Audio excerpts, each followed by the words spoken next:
Mon nom est Michel Gauvin. Je suis un des partenaires des fermes A. Gauvin et Fils. La ferme appartient maintenant à mes deux fils. Et on a une production avicole dans les œufs, à peu près 85 000 pondeuses, 60 000 poulettes d'élevage et puis 900 arpents de terre, surtout de maïs, de soya, un peu de blé. Ça rejoint ça et puis on est associé dans NutriEuf pour notre mise en marché. Et depuis quelques années, on est en partenariat dans une ferme au Manitoba avec trois autres producteurs du Québec. On s'est acheté une ferme au Manitoba. On a 65 000 pondeuses là-bas.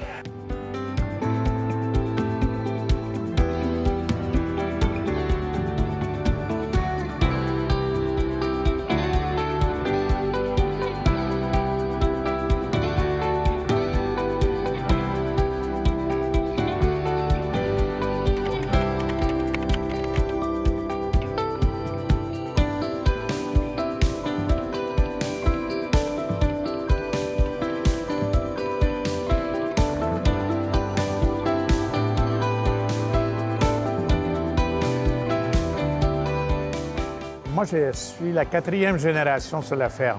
Fait que ça monte à mon arrière-grand-père. Fait que je ne sais pas à quelle année. Ça a toujours été là. Mais sur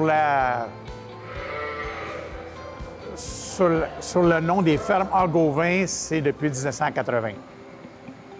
Avec mon frère et mon père, on s'était mis ensemble. Notre ferme est située à Saint-Thomas-d'Aquin, tout près de Saint-Hyacinthe. Bien, c'est Saint-Hyacinthe maintenant, là.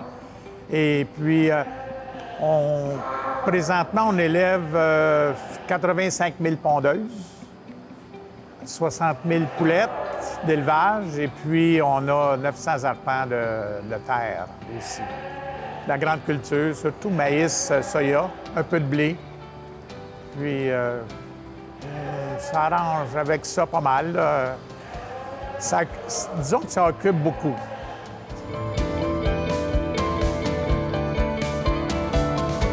À date, oui, on vient de faire la 5e génération. Mes fils ont pris ma place à la ferme maintenant. Ça fait 2 ans, 2 ans et demi. Ça a très bien été. S'entendre sur la mission avant, sur où on veut aller, tout le monde ensemble. C'est la continuité. Puis s'arranger que tout le monde soit très à l'aise de la manière que ça se passe. La plus grande force, c'est d'avoir su, entre les générations, à bien se parler et à bien s'entendre, puis avoir une vision commune.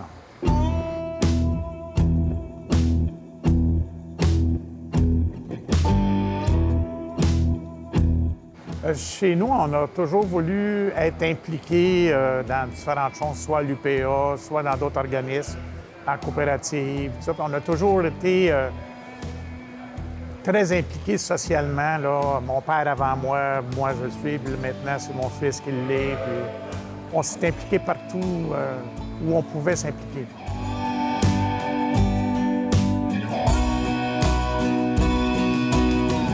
Moi, quand je suis arrivé sur la ferme, après être dans un tout autre domaine, j'étais en audiovisuel en Ontario avant.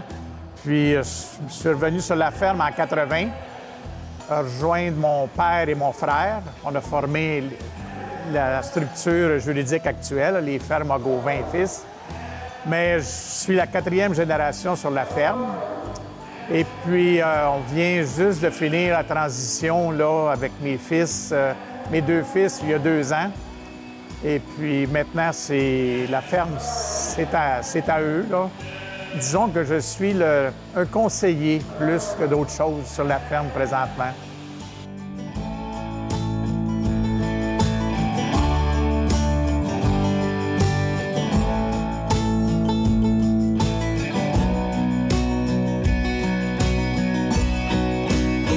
Quand je suis allé aux études, j'ai quitté la ferme pour... Ensuite, je me suis expatrié en Ontario pour...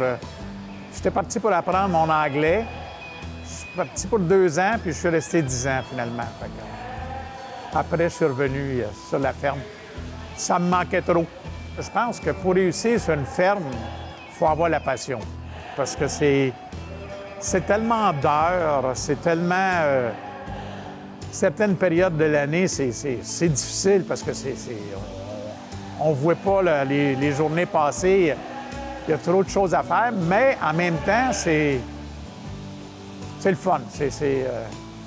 Mon épouse dit toujours qu'elle ne m'a jamais vu le matin de mauvaise humeur pour me lever pour aller à la ferme. Elle dit toujours qu'elle ne comprend pas que tous les matins, je me lève, enfin, on y va. C'est vraiment une passion, c'est le fun.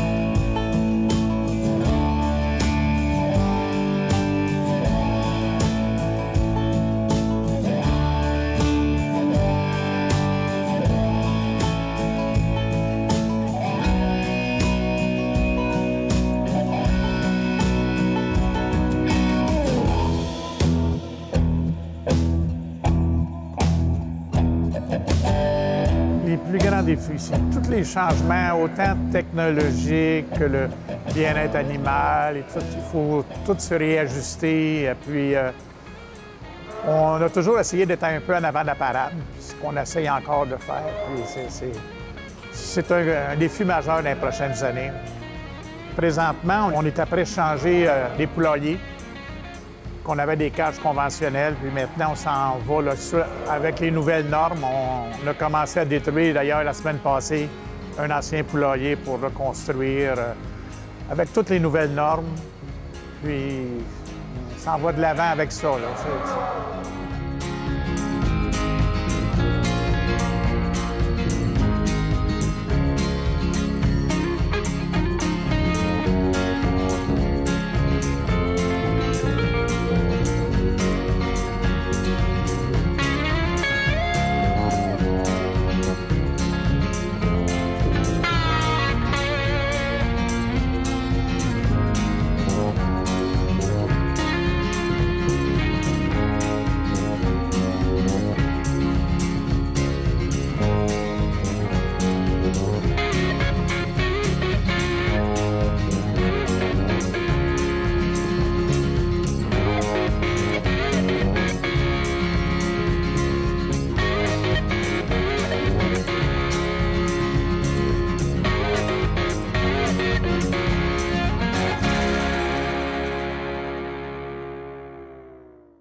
On travaille beaucoup avec les produits du Québec le plus possible. Dans la saison de la fraise du Québec, c'est sûr que là, on se gâte avec la fraise du Québec. Sinon, on a l'avoine du Québec aussi, de Quatica, qui est certifiée aussi sans gluten. De l'autre côté, on travaille aussi avec Uniliflora. Les enfants, eux, ils font des poudres. Puis nous, on a leur poudre de betterave. Puis ça, on l'ajoute comme, dans le fond, super aliment un petit peu dans nos smoothies pour les rendre encore plus vitaminés. Puis c'est sûr qu'on priorise les producteurs du Québec. De l'autre côté, on a énormément, nous, c'est basé beaucoup sur la banane, parce que la banane va vraiment chercher la texture qu'on veut pour le bol de smoothie. Là. Fait qu'on a beaucoup de bananes. On a beaucoup aussi, on travaille avec les fruits de la passion, d'autres fruits comme ça, la mangue, que c'est, mais de l'autre côté, quand période des bleuets, période de fraises, c'est sûr que là, on veut prioriser. Puis, en fait, ce qu'on fait, c'est on va à Saint-Barnabé prendre nos fraises. On prend des fraises qui sont déclassées. Fait que dans le fond, c'est des fraises qui ont peut-être une petite bosse dessus, mais nous, on les prend. Puis dans le fond, on les met pour nos smoothies, puis ça change tellement rien. Là. Souvent, on les rencontre on fait beaucoup de marchés publics. Là. On a fait les matinées gourmandes de Saint-Hyacinthe. On est allé à Saint-Hugues, Saint-Hyacinthe, présentation. Puis dans le fond, on aime ça rencontrer les producteurs. Tu sais, des fois, il y avait une madame qui fait ses propres sacs en tissu. Puis là, on travaille avec elle, voir pour essayer de... Parce que là, on a des sacs de plastique, dans le fond, qu'on lave. Là, ce qu'on aimerait avoir, c'est des sacs de tissu que, dans le fond, on peut directement mettre à la laveuse. Puis dans le fond, tout le temps réutiliser nos sacs.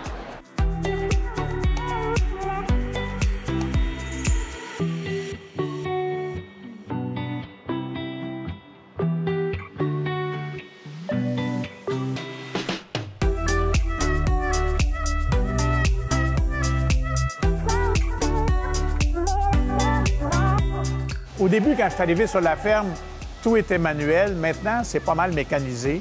Je dirais que c'est très mécanisé. Ça prend moins de temps. Puis ça, on a plus de temps dans les pondeuses. Et puis, dans les années 80, la fin des années 80, on avait des problèmes de mise en marché dans les œufs, puis tout ça. Puis, je me suis associé avec 5 producteurs, puis on a fondé Nutrieuf. Le gros œuf sur le bord de l'autoroute. On était une des entreprises qui ont initié ce projet-là. Depuis ce temps-là, je me suis impliqué beaucoup dans Nutrieuf. Je suis encore sur le conseil d'administration. J'ai été pendant 10 ans le président de la compagnie. C'est les à côté de la ferme, là. La ferme nous a emmenés là. Il faut s'impliquer à l'extérieur de la ferme. Si on reste à la ferme et on ne sort jamais, ça ne marche pas, là. Comme... il y a des colloques à tout bout de champ. Il y en a sur les cultures végétales, il y en a dans l'avicole. Il faut y aller, il faut s'impliquer là-dedans aussi. Fait que, j'ai été impliqué longtemps au niveau de la Fédération des œufs, au niveau provincial, au niveau canadien, au niveau international. Fait que, faut voir ce qui se passe chez nous, mais il faut voir aussi ce qui se passe ailleurs.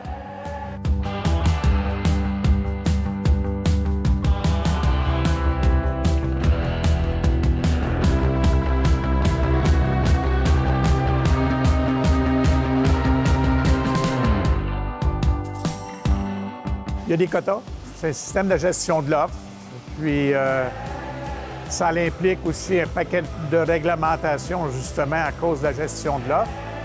Mais regarde, c'est un produit alimentaire. On n'est pas pire qu'un autre produit alimentaire. Là, je comprends qu'il faut des normes sanitaires très élevées. Souvent, quand vous allez venir dans le poulailler, là, c'est plus difficile de rentrer dans le poulailler que de rentrer à l'hôpital. Vous allez être obligé de vous mettre tout habillé. Il n'y a pas de peau qui paraisse, là. Puis, le bio-sanitaire est très important. Parce qu'une maladie qui rentre dans un poulailler, là, ça coûte énormément cher. Fait qu'on s'arrange pour pas en avoir. Oui, il y a des années où on a coupé des quotas.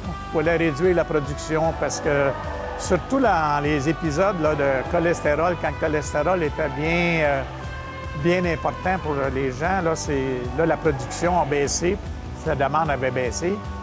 Mais depuis quelques années, la demande est en croissance constante. Pour les œufs, d'ailleurs, c'est un produit, c'est une protéine qui est pas chère. Donc, ça va très bien. Puis, dans notre industrie, présentement, disons que on est très bien placé. Ça va bien.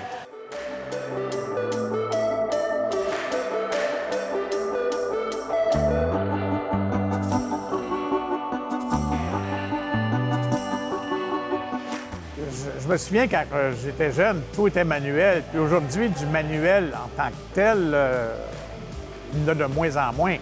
C'est des machineries qui font tout. Puis maintenant, avec les GPS et tout ça, les tracteurs, tu pèses un piton puis il s'en va tout seul. C'est pas du toi qui es dans le tracteur, mais c'est pas toi qui conduis. Là, puis tu pourrais ne pas être dans le tracteur, ça ferait pareil. Là. Mais ça évolue très, très vite. La génétique dans le maïs, dans le soya, même dans les pondeuses, la génétique a tellement changé depuis 20 ans que c'est complètement différent. Si mon père était là, il serait tellement surpris de la manière qu'on fait ça. C'est plus partout comme lui l'a fait. C'est constant. Je dirais qu'il y a tous les ans, il y a quelque chose de nouveau. Puis il faut toujours être à l'affût de ce qui s'en vient. Il faut vraiment suivre tout ça parce que si on prend du retard, là, ça va trop vite. On ne peut pas se permettre de prendre du retard. Il faut... tu sais, on parle toujours c'est comme tout le temps aller à l'école, tout le temps. Là, à tous les ans, il faut se ressourcer parce que ça va vite.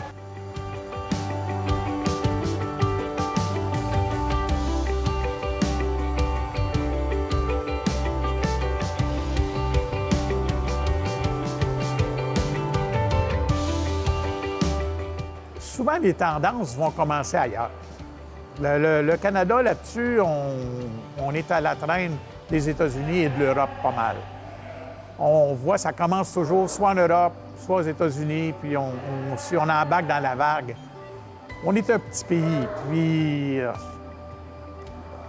il se fait des choses ici, mais ça fait beaucoup plus ailleurs, puis il faut suivre. Si on reste chez nous, là, non.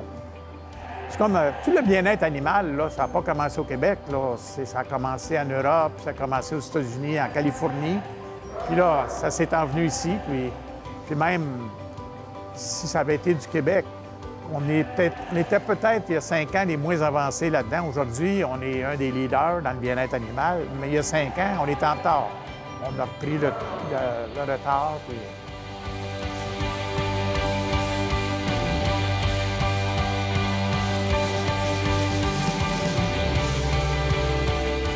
Une ferme, c'est une business. Puis si on la gère pas comme une business, on ne durera pas longtemps parce que c'est vraiment... il faut que ça soit rentable parce qu'on a toujours des investissements à faire. Puis ça, si c'est pas rentable, on ne sera pas là longtemps. Là. Le premier critère, c'est la rentabilité sur une ferme. Tout ce qu'on... Si on n'a pas ça comme vision, là, de la mettre rentable, on ne serait pas la 5e génération sur la ferme.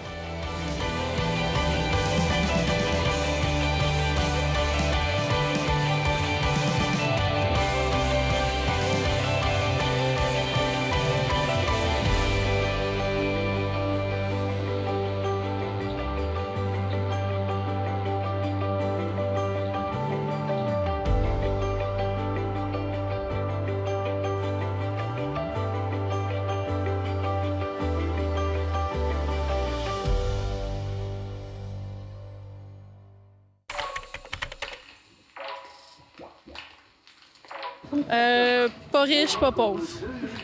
Entre les deux. Ben oui, ben ils travaillent fort aussi, là. Ils doivent travailler plus que 12 heures par jour, là. Fait que, tu sais, j'en connais une couple qui sont agriculteurs dans mon entourage, puis ça travaille fort. Puis, tu sais, c'est pas nécessairement parce qu'ils travaillent beaucoup qu'ils sont riches, parce que, tu sais, souvent, les produits qu'on va faire, ben qu'ils vont faire, puis il va falloir qu'ils mettent en vente, ben parfois, c'est plus cher. Puis... peut-être qu'il y a des gens qui achètent moins à cause de ça, justement. Là. Ils sont riches, oui, mais ils n'ont pas d'argent. C'est le fond de roulement, les terres, les tracteurs et tout. C'est sûr qu'il y en a qui ont vraiment d'argent, là, mais qu'est-ce que c'est ça. Le stéréotype des agriculteurs, c'est qu'ils sont riches. Moi, je crois qu'ils sont riches. Moi, je crois qu'ils sont riches parce que des terres, ça coûte cher. Ça coûte cher. Les agriculteurs ne sont pas plus riches qu'une autre personne. La seule chose, c'est que oui, il y a des subventions, mais ils ne sont pas plus riches. Ils travaillent pour gagner leur argent. Vrai, ils sont riches en fait de roulement, là. Mais l'argent comptant, ils l'investissent plus que d'autres choses, je pense. Pas du tout. Pas du tout riches. Ils font ça par l'amour des animaux ou l'amour de la nourriture. Bien, parce qu'ils ont beaucoup de terre, ils font beaucoup de nourriture puis qu'ils vendent beaucoup. Fait que c'est pour ça qu'ils sont riches. Riches d'une belle vie, riches d'une belle passion, mais pas nécessairement financièrement parce que c'est énormément de temps, énormément d'amour. Mais oui, je dirais que mon père dirait oui, on est riche d'une belle vie.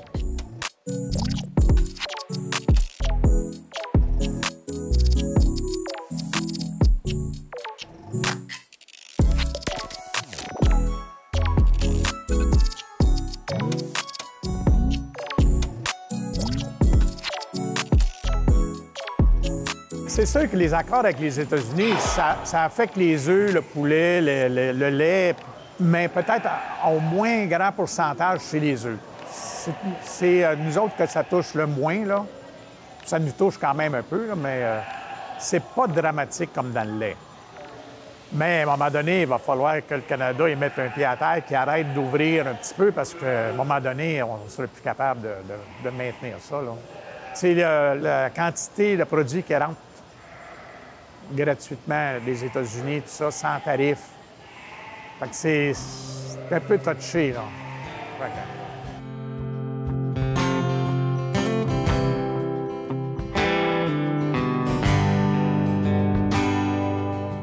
va jouer sur le gros volume. Moi, ça vient pas tant jouer là, chez nous. Là. La routine est la même. On essaie de produire du lait le moins cher possible. Fait qu'on achète les minéraux puis ce qu'on peut plus en gros volume pour ratisser les coûts de transportation puis d'emballage aussi. Là, c'est là-dessus qu'on joue, nous autres. Là. Mais dans le reste, là, c'est plus sur le volume de fromage qui est importé, qui est exporté. Là, ça va jouer là-dessus. Là, l'entente avec l'ENA fait que le coût du lait a baissé aussi. Là. Fait que c'est pour ça qu'il faut trouver des moyens que nos dépenses coûtent le moins cher parce que c'est le prix de notre lait vendu qui est atteint. À chaque fois qu'il rentre un œuf d'ailleurs, c'est un œuf de moins de produits au Canada. C'est là que ça affecte le plus. Plus il va en rentrer, moins il va y avoir de fermes. Puis le Canada, on a le système de gestion de l'offre. Ce qu'il y a de bon, c'est qu'il y a des fermiers dans toutes les régions au Canada. Si on enlève la gestion de l'offre, il va y avoir un peu de fermes laitières ou des œufs, tout ça, dans la région de Saint-Hyacinthe, dans la région de Niagara, puis un petit peu dans le BC. Le reste, ça va se vider. Là. Il n'y en aura plus de fermes. Parce que ça va être près des marchés. Les marchés, c'est Montréal, Toronto, Vancouver. On oublie ça. Là. Il ne se produira plus d'œufs à Terre-Neuve. C'est impossible. Je pense que si c'est bien géré, les deux sont aussi rentables, que ce soit le lait, que ce soit les œufs. C'est juste une question de gérance. Parce qu'il y a des fermes laitières qui sont super rentables. Il y en a d'autres qui ne le sont pas. Ceux qui n'ont pas fait de virage technologique, souvent, ceux qui ne l'ont pas fait, c'est parce qu'il n'y avait pas de relève. Il y a ça qui rentre en ligne de compte. On voit les fermes là, qui sont prospères, c'est ceux qui ont de la relève.